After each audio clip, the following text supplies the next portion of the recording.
Hey, Jim Kelly here with Next Level Coaching. I'm here to bring your career to the next level. And welcome to my next video here. Today we're going to talk about 3 common bad interview questions. And I'm going to talk about them both from the interviewee's point of view and the interviewer's point of view, and why they're bad for both people. Because these are just outdated questions that shouldn't be asked anymore. So it's a wonderful, wonderful thing to, move forward in society where things that aren't good can be left in the past, which is fantastic. So, first question we're going to talk about is, what is your biggest weakness? So, from an interviewer's point of view, let's start there with this one. So from the interviewer's point of view, you're now asking the employee to already tell you, well, potential employee, not actual employee, put that right, what they think they're bad at, which, can put a negative light on how you interpret them. And let's also be clear, most people are not going to be honest about what they aren't good at, because a lot of people aren't honest with themselves about what they're not good at. So how are you going to expect them to, articulate it properly to you? And plus, they're trying to put their best foot forward. So it's always going to be something small that is their biggest weakness. Now, from an interviewee's point of view, this is a bad question because, again, you have to paint yourself in a negative light. And nobody wants to do that to themselves. So, and again, you might not know what your biggest weakness is, or you might be dreadfully aware of what your biggest weakness is and don't want to let it out. So, there's a lot of different tactics you can use to answering this question. My sarcastic self, I like to go with, my biggest weakness is answering terrible questions. But that generally gets you off on a bad foot with the hiring manager. So don't go with what I would go with. What I would suggest going with is, I'm constantly growing as a person. I'm constantly learning new things.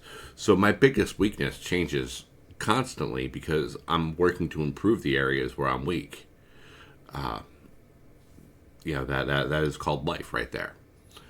So that is a tactic to use to answer this question. You can also use the, small little thing. Oh, I'm a perfectionist. I have to do everything perfect. It works, and no one's going to go, oh, I don't want someone who is trying to do everything right not working for me. So that is another tactic you can use on that. The next one we're going to go over is, why should we hire you? Well, as an interviewer, what you're hoping for is they're going to give you this amazing story about why they're the best candidate ever. In reality, you are setting them up to not be able to give you a fair answer, because they don't know why you should hire them, because they did not interview everyone you interviewed. They don't know who their competition is.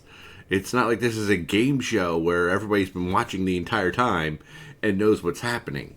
No. You were having a conversation with someone. This is like, I often equate interviews to awkward first dates. This is like going to a first date and going, hey, why should I marry you? Would you do that? If you would, that's a little weird. This is a terrible, terrible question to answer. And from an interviewee's point of view, this is an unfair question to answer. Because, again, you don't know who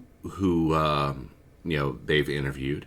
You don't know the ins and outs of the job. You know the brief overview you were given of the job, but the overview you're given is always 10,000 feet level. It's never the granular, this is exactly what you're doing. So you don't know if you're the right candidate for it. You can feel like you're the right candidate. You feel like you have the right skill set. And the right way to answer this is to reiterate your skill set and what you can bring to the firm. You know, I'm very diligent on my work. I know XYZ about, ABC, and reiterate that skill set you're bringing and what you feel makes you unique. Because every single person has a unique talent. I've worked with literally thousands of people over the years, and everyone has their own unique skill set they bring to a job. They do something better than everyone else.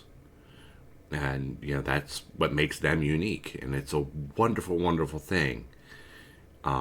So always highlight what makes you, because you are important. Now, the last one we're going to go over is one that, it was relevant, I'm going to say, until about 2000, 2005. And the world has changed since then. It is, where do you see yourself in 5 years? This is a question that, in the previous structures of business where someone stayed with a company for 30, 40, 50 years, this made a lot of sense. But most of the people, most of the time, don't stay in roles that long. They stay in roles for 2, maybe 3 years and then move on. So the hiring manager is, expecting you to go, well, I'm going to be doing great in this job. I'm going to be the subject matter expert. I'm going to be helping train folks that are coming through. Or the traditional answer of, I'm going to be doing your job. Because you're going to get promoted because of my hard work. That's the type of answers they're looking for. To you as the job seeker, you don't know where you're going to be in 5 years. Nobody knows where they're going to be in 5 years. The economy is constantly changing. Technology is moving at an astronomical pace. How could we possibly keep up with all these changes in the workplace and, know I'm going to be here in 5 years? Oh, I might be doing something completely different because my job is made obsolete because of technology. There's no way for me to know that until I know that. So, my answer is, I don't know where I'm going to be in 5 years. I know what I'm going to be doing is if I'm the right fit for this job and I'm the one that you hire, I'm going to be working myself to the bone, getting this job done properly. But, in 5 years, I don't know where technology is going to be. So I don't know what we're going to be doing professionally at that point. We could be doing something completely different than what we're doing today. And, that's a wonderful, wonderful thing, but it's also a very scary thing because we don't know what tomorrow holds. So, you can always give you can go back to those traditional answers of,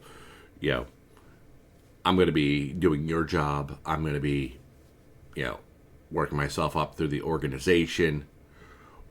Or you can have a honest discussion around that. Either one of those is a completely valid tactic. The thing to always remember in an interview situation is you are interviewing the firm as much as they are interviewing you. So if you are getting a lot of fear-based, old school questions like this, maybe it's not the right role for you. You have to always look at that because how you feel about the role is just as important as they feel about you in the role. Because you are the CEO of your career, and you deserve to enjoy your role, enjoy the management you're working for, and enjoy the firm you're working for. Now, you go out and have a great day, and I'll see you next time.